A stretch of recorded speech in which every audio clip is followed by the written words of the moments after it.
I'm going to tell you something straight.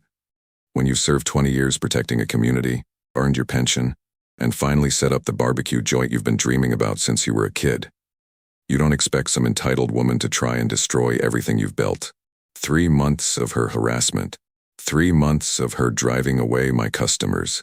3 months of her calling the health department with false reports. But today I'm done. I looked that Karen straight in her eyes and told her, "Rady, you're about to regret ever setting foot near my restaurant." Before we continue, if you enjoy stories about standing up to entitled people, make sure to click that subscribe button. This is the best way for you to support our work. Thank you very much, and let's continue. My name is Marcus Johnson. After 2 decades with the Atlanta PD, I retired last year with a decent pension and enough savings to finally open Smoke and Soul Barbecue, the restaurant I've been planning since I was 12 years old. Watching my grandfather tend to his smoker in the backyard, I'd found the perfect location too. A corner property in a developing neighborhood with good foot traffic, reasonable rent, and a spacious outdoor patio where I could set up my custom-built smokers. The first month was everything I'd hoped for. Lines formed before we opened. The food critics from the local paper gave us 4 stars. We were even featured on a regional cooking show.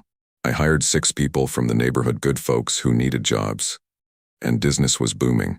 I thought I'd found my piece of the American dream. Then Melissa Whitfield moved into the newly renovated apartment building across the street. I remember the day clearly. It was a Saturday afternoon in June, and the patio was packed. The smokers were working overtime, filling the air with that rich, hickory scent that had customers lining up around the block.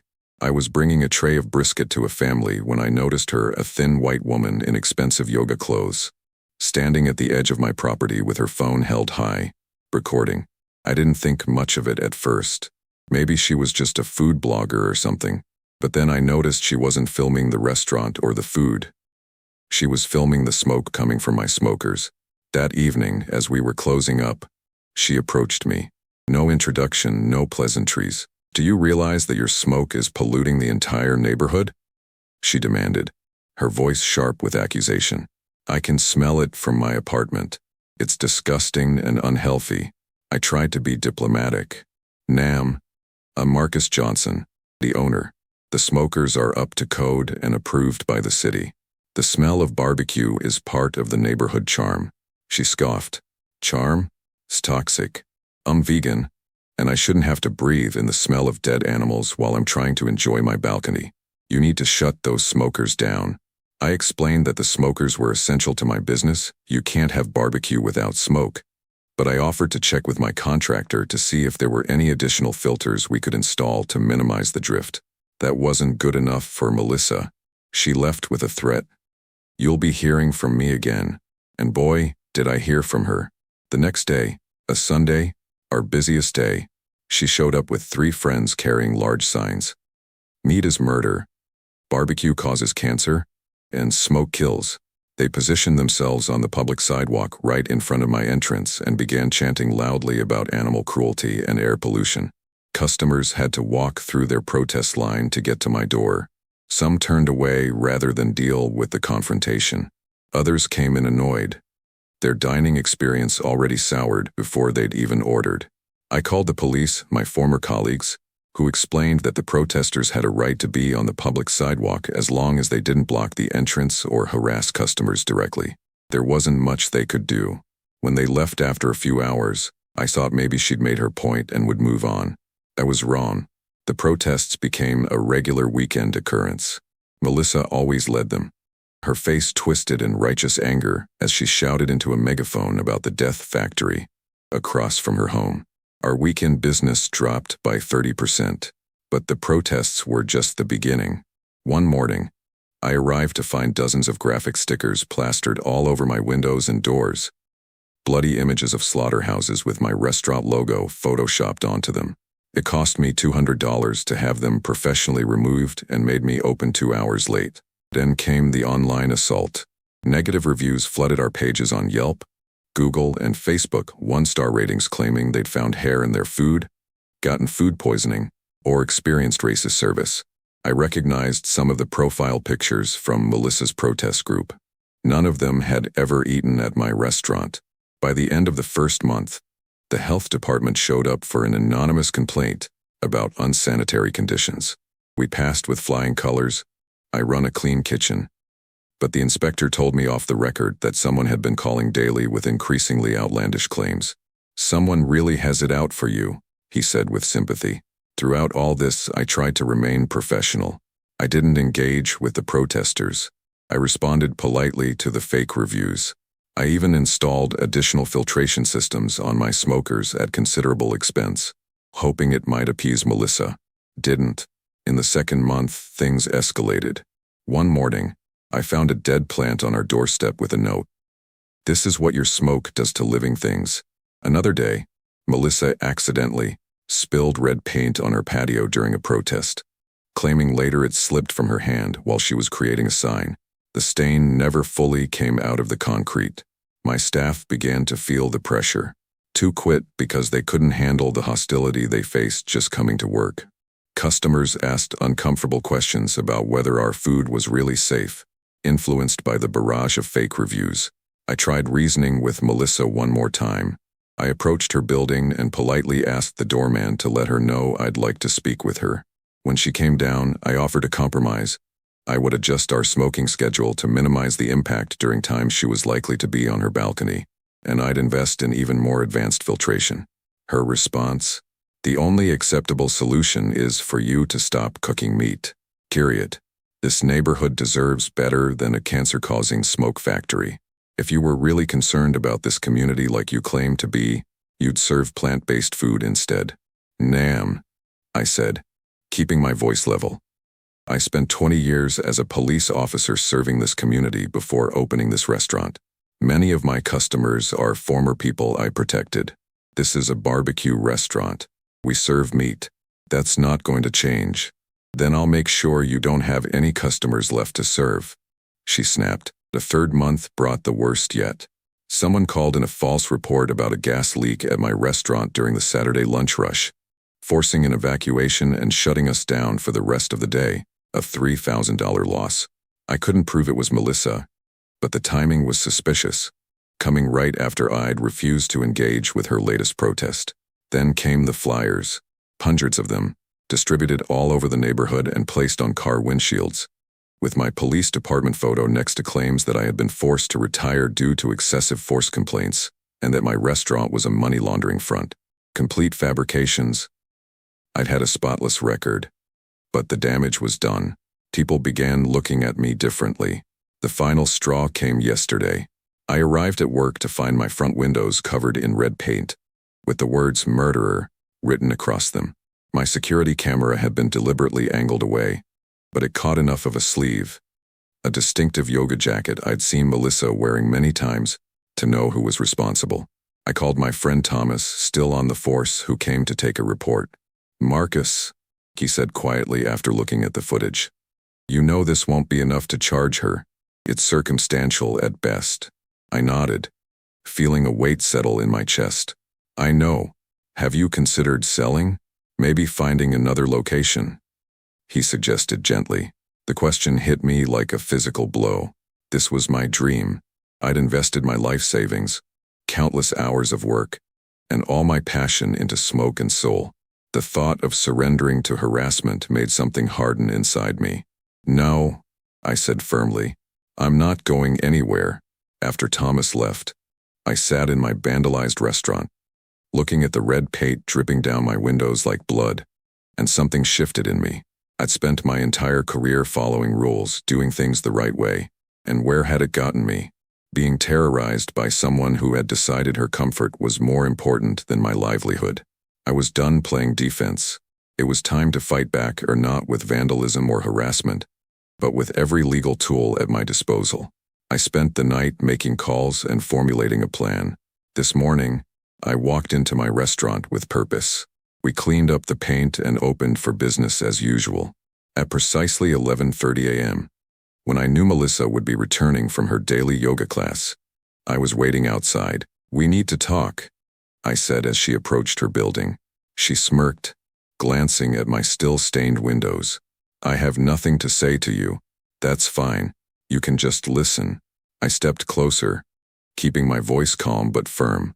I want you to know what's happening next. First, I filed for a restraining order against you this morning based on the ongoing harassment and vandalism. My lawyer is also preparing a civil suit for defamation, business interference, and property damage. Her smirk faltered. Second, I've spoken with your building management. Turns out they're not too happy about having a tenant who's becoming known for harassing local businesses. They're reviewing your lease for any violations. Her face paled slightly. Third, I've hired a PR firm that specializes in community relations. Starting tomorrow, we're launching a campaign showcasing Smoke and Soul's contributions to this neighborhood, the jobs we've created, the local suppliers we support, our weekly donations to the homeless shelter. We're also announcing a new community program offering free meals to first responders. I paused, letting it sink in. And finally, remember my friend Detective Thomas? He's spoken with the district attorney about bringing charges for criminal mischief and filing false reports. They're very interested in the pattern of behavior. Melissa's confident demeanor had completely evaporated. You can't prove anything, she whispered, but there was doubt in her voice. Maybe not everything, I conceded, but enough. And unlike you, I'm not acting alone. This community has my back. As if on cue, Mr. Patterson from the barbershop next door came out and stood beside me. Then Mrs. Chun from the grocery store across the street. Then 3 of my regular customers who happened to be having an early lunch, all standing silently, showing their support. This isn't about meat versus vegetables, Melissa. It's about respect and decency. You don't have to like my restaurant. You don't have to eat here. But your campaign to destroy my business and reputation ends today. Her eyes darted between all the faces now watching her. For once, she seemed at a loss for words. You have a choice now, I continued. We can go down this road, where you face legal consequences and become known throughout the neighborhood as the person who tried to bully a small business out of existence. Or you can stop the harassment, keep your opinions to yourself, and we all move on with our lives. I held her gaze steadily. What's it going to be? The silence stretched between us, heavy with tension. Finally, she clutched her yoga mat tighter and muttered, "We'll see," before hurrying into her building. I wasn't naive enough to think one conversation would solve everything, but I'd made my position clear. I wasn't an easy target anymore. That afternoon, something unexpected happened. Business boomed. Word had spread about the confrontation, and people from all over the neighborhood came to show their support. Many mentioned they'd been staying away because of the protests and negative reviews but wanted to take a stand against bullying. At closing time, we'd had our best day of sales ever. As I was cleaning up, I noticed a letter that had been slipped under the door. It was from the owner of the vegan cafe 3 blocks away. Mr. Johnson, I want to apologize for Melissa's behavior. She does not represent the vegan community, most of whom respect everyone's personal choices.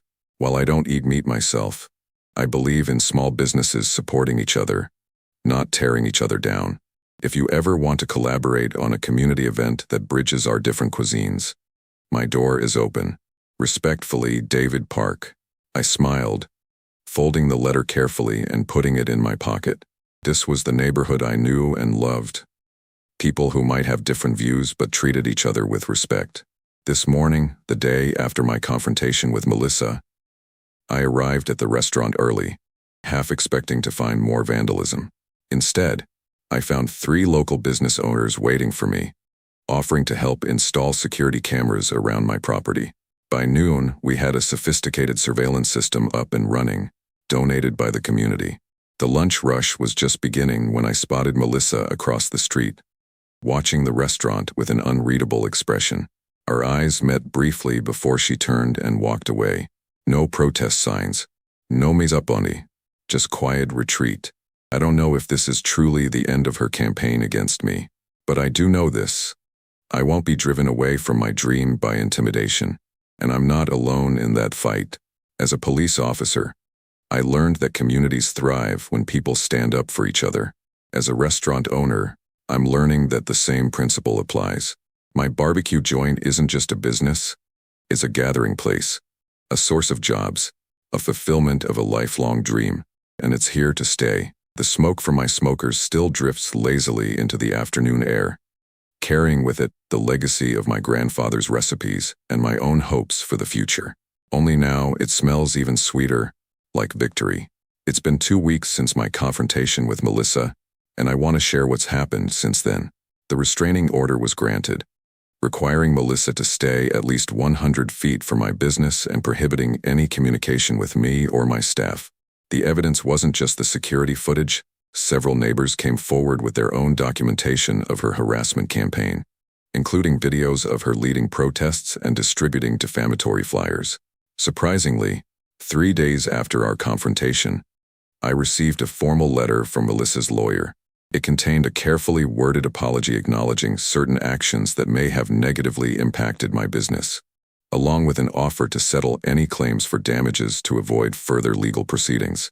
My lawyer advised me that this was essentially an admission of guilt coupled with an attempt to avoid the public exposure of a lawsuit. After some consideration, I proposed a different solution. Instead of paying me directly, Melissa would make a donation to the Neighborhood Improvement Fund, and we would consider the matter resolved as long as the harassment stopped completely. Her lawyer accepted within hours. The community response has been overwhelming. The local business association invited me to join their board. The neighborhood paper ran a feature story titled "Smoke and Soul," rising above harassment to serve the community, which brought in customers from across the city. Our online reviews have rebounded, with many people specifically mentioning they came to support a business that refused to be bullied. Most surprisingly, David Park from the Vegan Cafe followed through on his offer of collaboration. We're now planning a neighborhood unity festival, featuring both our restaurants, showing that people with different dietary choices can respect each other and coexist. We're calling it Plants and Pits, celebrating both cooking styles side by side. As for Melissa, I heard through the grapevine that her apartment building management decided not to renew her lease, citing community harmony concerns. I take no pleasure in that. I never wanted to drive her out, only to be left in peace to run my business. Last weekend, as I was closing up, I noticed a moving truck outside her building. I was wiping down tables on the patio when I saw her exit the building with a small box of belongings. Our eyes met across the street. For a moment, I thought she might approach, perhaps for one last confrontation. Instead, she gave a small, tight nod before getting into her car and driving away. I returned the nod, feeling no animosity, just relief that this chapter was closing. That evening, as I fired up the smokers for the next day's meets, a young couple stopped by, peering through the windows at our closed sign. "Are you Marcus Johnson?" the woman asked when I stepped outside. I nodded. "We just moved into the building across the street," her partner explained. "Everyone told us we had to try your barbecue. They said you're not just a great cook but a cornerstone of the neighborhood." I smiled, extending my hand. "Welcome to the neighborhood. First meals on the house when you come in tomorrow." "We've heard about everything that happened," the woman said hesitantly. "With that neighbor who tried to shut you down. We want you to know not everyone who chooses not to eat meat acts like that. I'm vegetarian myself, but my partner here is a dedicated carnivore." She laughed, nudging him affectionately. "We believe in live and let live," the man added. "And from what we hear, your vegetable sides are as legendary as your brisket. Come by tomorrow and judge for yourself." I invited them. "This patio is for everyone, whatever you choose to eat." As they walked away, hand in hand, I looked around at the neighborhood I'd chosen for my second act in life. The streets where I'd once patrolled as an officer were now where I served smoked meats and community spirit in equal measure. It hadn't been an easy road, but standing up to Melissa had reinforced something I'd always believed. You can't build anything worthwhile without being ready to defend it. Inside the restaurant, I looked at the new addition to our wall, a framed copy of my grandfather's handwritten recipe card for his signature rib rub, along with a black and white photo of him tending his backyard smoker.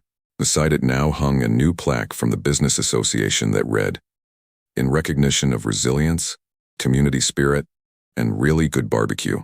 My phone buzzed with a text from Thomas. "Drove by and saw the smokers going.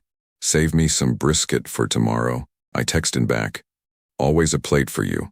The smoke is flowing and nobody's complaining.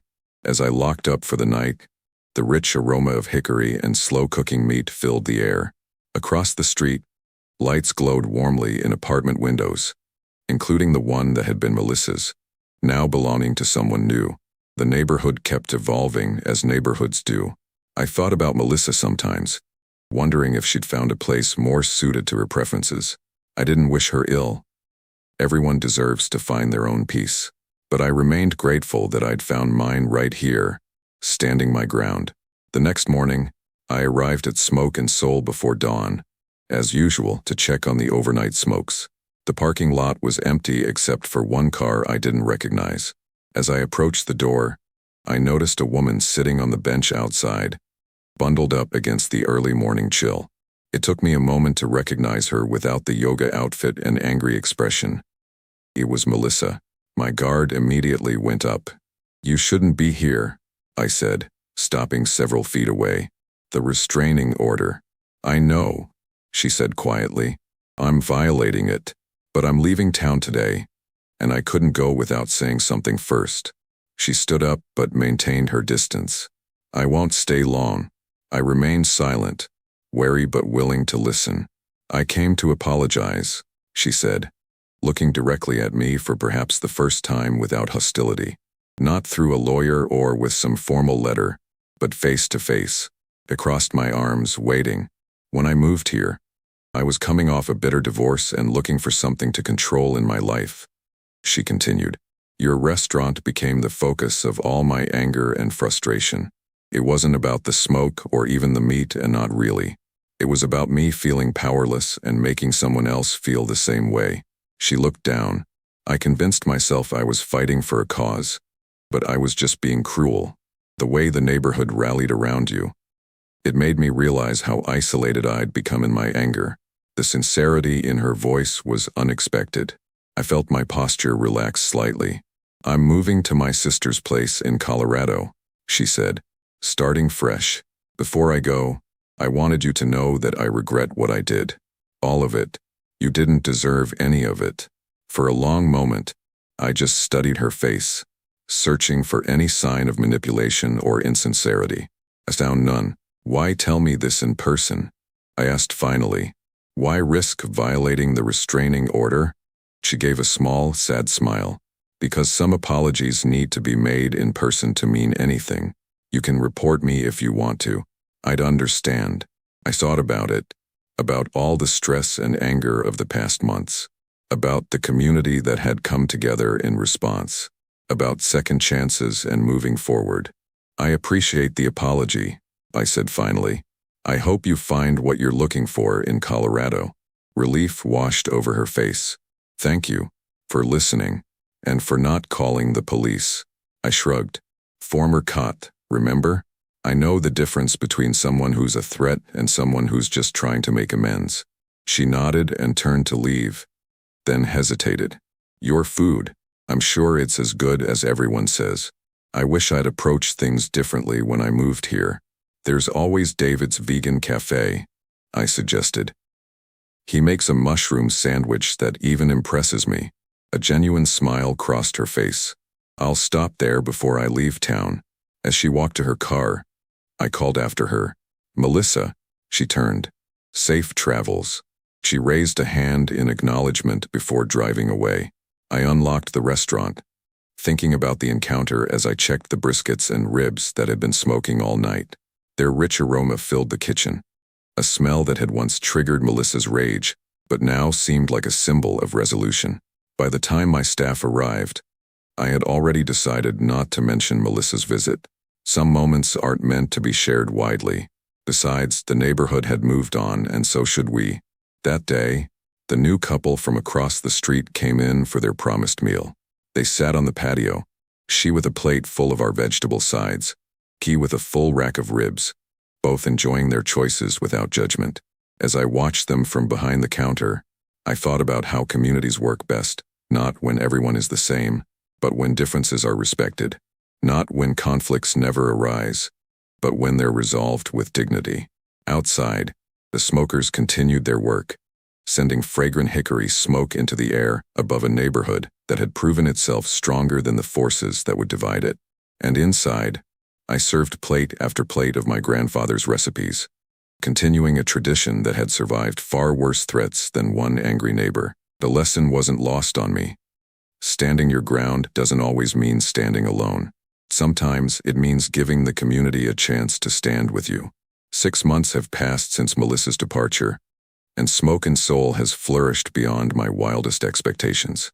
The Plants and Pits Festival with David's Vegan Cafe was such a success that we've made it a quarterly event, celebrating the diversity of food choices in our community. Each time, we donate a portion of the proceeds to neighborhood improvement projects. The festival's unexpected popularity caught the attention of a local TV station, which featured us in a segment about businesses bridging ideological divides. That exposure led to an article in a national food magazine, which praised our commitment to community harmony without compromising culinary authenticity. Business is booming so much that I've hired 4 additional staff members and expanded our hours. The patio is packed every weekend, rain or shine, with people from all walks of life enjoying good food and conversation. I've even added several new vegetarian sides to the menu. David helped develop them, which have become surprisingly popular with my meat-loving regulars. Last month, the City Council presented me with a Community Service Award for exemplifying the spirit of entrepreneurship and neighborhood unity. As I stood at the podium accepting it, I scanned the audience filled with familiar faces, customers who had become friends, fellow business owners who had stood with me during the difficult times, even Thomas and some of my former police colleagues cheering from the back row. I thought about Melissa briefly, wondering if she'd found her peace in Colorado. I hope so. Her actions, though misguided, had ultimately strengthened both my business and the neighborhood's sense of solidarity. This award doesn't belong just to me, I said into the microphone. It belongs to everyone who believes that a community thrives when we respect each other's differences while finding common ground. It belongs to every customer who kept coming back when it wasn't easy, to every neighbor who spoke up when it mattered, and to every business owner who understands that we rise or fall together. I looked down at the plaque in my hands, catching my reflection in its polished surface, older now, with a few more gray hairs than when I'd first hung up my police uniform, but with the same determination in my eyes. 20 years as a police officer taught me how to protect a community, I continued, but running Smoke and Soul has taught me how to be part of one. Thank you for that lesson. It's worth more than any award. The applause that followed wasn't just for me. It was for a neighborhood that had chosen unity over division, respect over intolerance, and barbecue. Well, barbecue just because it's delicious.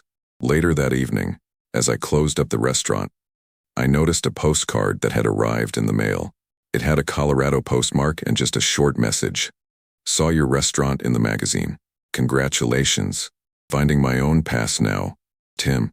I pinned it to our community bulletin board, where it joined flyers for local events, business cards from regular customers, and photos from the Plants and Pits festivals. Another piece of our evolving story. The smoke still rises for my smokers every day, carrying with it not just the scent of slow-cooked meats, but also the promise of what's possible when you stand your ground with dignity and refuse to let others define you or your dreams. In the end, that's what Smoke and Soul is really about, not just the food we serve, but the spirit behind it. A spirit that says you can overcome harassment without becoming hateful, defend what matters without attacking others, and build something lasting by inviting everyone to the table. As I turned out the lights and locked the door, I patted the worn oak door frame, the entrance to a dream that had weathered its storms and emerged stronger. The neighborhood was quiet now, peaceful under the streetlights. Across the street, in what had once been Melissa's apartment, the lights glowed warmly. The young couple who lived there now often stopped by for dinner, bringing friends, adding to the community that gathered around my tables. They had become part of our story, just as Melissa had been, though in a very different way. I walked to my car, looking back at the Smoke and Soul barbecue sign illuminated against the night sky. Below it, barely visible in the darkness but clear in my memory, was the smaller sign we'd added after the whole ordeal. All are welcome, and they were. That was my victory, not driving away someone who opposed me, but creating a place where differences could coexist with respect.